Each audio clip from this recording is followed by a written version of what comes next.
चिड़िया घर लाहौर में कैसे उन्होंने अपने जो मोर हैं उनकी हिफाजत कैसे की है, सर्दियों के लिए प्रोटेक्शन का कैसा बंदोबस्त किया हुआ है, ये सामने नज़र आ रहा है।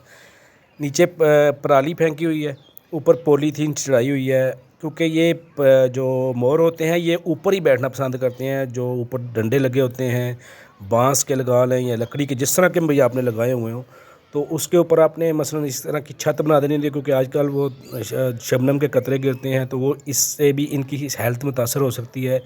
इनको अगर एक दफ़ा ज़ुकाम हो जाए तो इससे मज़ीद इनमें बीमारियाँ फैल जाती हैं। इनका ज़ुकाम कंट्रोल करना बड़ा मुश्किल होता है। अगर प्रॉपर ट्रीटमेंट ना किया जाए तो ये मसलन एक्सपायर भी हो जाते हैं। तो यहाँ पे बहुत तरह के मोर रखे हुए हैं, इसके अलावा भी और भी बहुत से परिंदे हैं, लेकिन मैं टिपिकली पीकॉक की बात करूँगा। तो पीकॉक यहाँ तकरीबन तमाम वैरायटी है, पाइड भी है, वाइट है, इसके अलावा मसलन ब्लैक शोल्डर के भी हैं, वाइट पीकॉक भी हैं। तो इनके लिए इन्होंने ये पॉलीथीन लगाई हुई है, नीचे पराली फेंकी हुई है, साइडों से कवर किया हुआ है। अभी क्योंकि आगाज़ है इसलिए इन्होंने दो साइडें अभी खुली छोड़ी हुई हैं। वो दरवाजे होते हैं वो भी आपने पॉलीथीन के ही लगाने होते हैं, वो यानी कि आर्जी होती हैं। धूप आई तो उनको उठा के ऊपर छत के ऊपर फेंक दिया, मसलन जो दरवाजे वाली साइड होगी, तो उससे ये होता है कि इनको ठंडी हवा जो है ना उससे बचाव होता है। कि जो ही मसलन धूप निकल आती है तो इनको ऊपर उठा दिया जाता है ताकि इनकी प्रोटेक्शन हो सके। क्योंकि मैंने भी मोर पाले हुए हैं, लेकिन मेरे मोर जो है ना वो केजेस में हैं, वो मैंने खुले केजेस बनाए हुए हैं। तो मैं ये देखने आया था कि मैंने कहा इनका और हमारा क्या मसलन फ़र्क है ना। तो वैसे तो मैंने देखा कि इनमें मसलन ये क्योंकि बहुत बड़ा एरिया है, इतना बड़ा एरिया तो आम इंसान अफोर्ड नहीं कर सकता। तो यहाँ पे मोर जो है ना वो बहुत ज़्यादा तादाद में है और बहुत ज़्यादा मसलन खुले फिर रहे हैं। बहुत वास्ट एरिया दिया हुआ है, तकरीबन नेचुरल टाइप एटमॉस्फेयर दिया हुआ है इनको। मसलन इसमें आपको घास भी मैं दिखाता हूँ, बहुत बड़े बड़े दरख्त भी लगे हुए हैं, लेकिन ये सारा एरिया जो है ना वो कवर है। इसके ऊपर उन्होंने मसलन बाड़ लगाई हुई है, जालियाँ लगाई हुई हैं। ये बहुत ही ज़बरदस्त किस्म का मसलन एटमॉस्फेयर दिया हुआ है, बिल्कुल नेचुरल कुदरती माहौल लगता है इसमें। ये मोर आप देखें, ये ब्लैक शोल्डर पीकॉक, तो कितनी लंबी गर्दन होती है।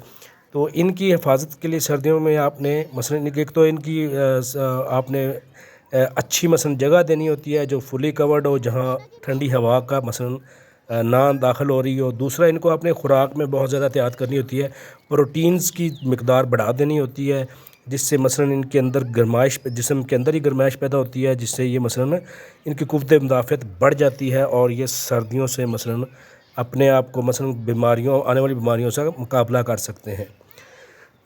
तो दूसरा, इनके बारे में कुछ चीज़ें बड़ी अहम होती हैं। मोर क्योंकि बड़ा ही खूबसूरत और नफासत के लिहाज से खूबसूरत परिंदों में शुमार होता है, तो इसकी बहुत सी किस्में भी होती हैं। जो मेल, अभी तो इनके फीदर जो होते हैं वो तकरीबन सर्दियों में नहीं होते, तकरीबन सितंबर में जाके इनके जो फीदर्स होते हैं वो गिर जाते हैं। मेल की बात कर रहा हूँ, फीमेल के तो फीदर्स होते ही नहीं है, और टेल जो होती है जिस तरह वो, तो पंख जो होते हैं वो गिर जाते हैं। तो इसलिए इनका मसलन सर्दियों में बहुत ज़्यादा ख्याल करना होता है। गर्मियों में तो ये बहुत ज़्यादा आपको ब्रीड देते हैं, तो जहाँ आप गर्मियों में ये आपको बहुत ज़्यादा फ़ायदा दे रहे होते हैं, अंडे बच्चे दे रहे होते हैं, तो आपको मसलन फ़ायदा हो रहा होता है। इसी तरह सर्दियों में आपने इनकी प्रोटेक्शन करनी होती है। तो प्रोटेक्शन करने के लिए ज़रूरी है कि आपको चीज़ों का पता हो कि आपने क्या क्या स्टेप्स लेने होते हैं। एक तो इनका मसलन वो प्रोटेक्शन बता दिया, दूसरा ये है कि इनको खुराक अच्छी देनी होती है।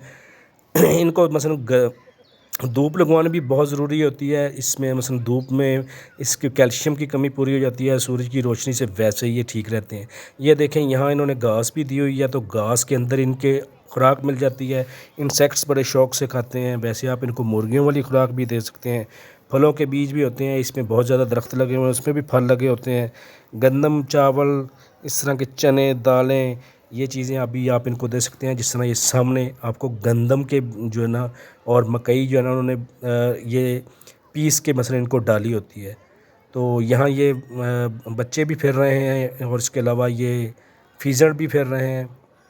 तो मसलन बड़ा ही अच्छा किस्म का एटमॉस्फेयर दिया था। बहुत खुला एरिया, तकरीबन 2-3 कनाल का एरिया है जिसमें ये मसलन ये मोर रखे हुए हैं। तो मुझे तो बहुत ही पसंद आया है, लेकिन आम बंदा इस तरह का एरिया अफोर्ड ही नहीं कर सकता। तो अगर आपने भी मोर रखे हों तो आपका एरिया छोटा भी हो, लेकिन आपने उसको प्रोटेक्शन ज़रूर देनी है, उनकी केयर ज़रूर करनी है। अगर आप उनकी केयर करेंगे तभी ये मोर आपके लिए फ्रूटफुल होंगे। تو اس میں میل فیمیل میں جو ہوتا ہے وہ جو یہ میل پھر رہا ہے سائز میں 2 گنا ہوتا ہے فیمیل کی نسبت. پنکھ صرف میل کے ہی ہوتے ہیں, فیمیل کے تو پنکھ نہیں ہوتے. یہ گرمیوں میں بریڈ کرتے ہیں مارچ اپریل سے لے کر تقریباً جون جولائی تک. یہ بہت اچھی بریڈ کرتی ہے. اس کی فیمیل ایک ٹائم میں 6 انڈے بھی دیتی ہے ایک ہی ٹائم میں. تو ویسے تو مور جو ہوتا ہے نا وہ گرمیوں میں تو درختوں کے اوپر ہی مثلاً سو جاتا ہے, اوپر آرام کرتا ہے, لیکن سردیوں میں یہ ان کو مثلاً اپنے ہیٹ سے بچانا ہوتا ہے. تو بہت زیادہ مثلاً مور رکھے ہوئے ہیں, وائٹ میں بھی ہیں, پائڈ میں بھی ہیں, بلیک شولڈر کے بھی ہیں. تو انڈین بلو پیکاک بھی ادھر میں نے دیکھے ہیں. تو میل فیمیل اور اس کے علاوہ انہوں نے جو بچے ہیں نا وہ بالکل سیپریٹ رکھے ہوئے ہیں. تو یہاں پہ تقریباً ہر طرح کے ہی پرندے پھر رہے ہیں. درخت انہوں نے بہت زیادہ لگائے ہوئے ہیں. تو بہت کھلا ایریا ہے. یہ دیکھیں یہ سامنے یہ پولیتھین لگا کے ان کو پروٹیکشن دی ہوئی ہے. تو خوراک کے برتن بھی جگہ جگہ پڑے ہیں, پانی کے برتن بھی جگہ جگہ پڑے ہیں. تو یہاں ان کو چل پھر کے ہی خوراک مل جاتی ہے. کچھ نیچرل طریقے سے مل جاتی ہے, مثلاً درختوں میں بھی ان کو مثلاً پھلوں کے بیج بھی مل جاتے ہیں, اور انسیکٹس وغیرہ بھی ادھر سے ہی مل جاتے ہیں. تو مور اگر آپ نے پالنے کا مثلاً شوق رکھا ہوا ہے تو آپ کو یہ ٹپس ضرور لینی چاہیے کہ آپ نے ان کو کیسے رکھنا ہے. سردیوں میں ان کو ضرور بچائیں. Thank you very much. دعاؤں میں یاد رکھیے گا.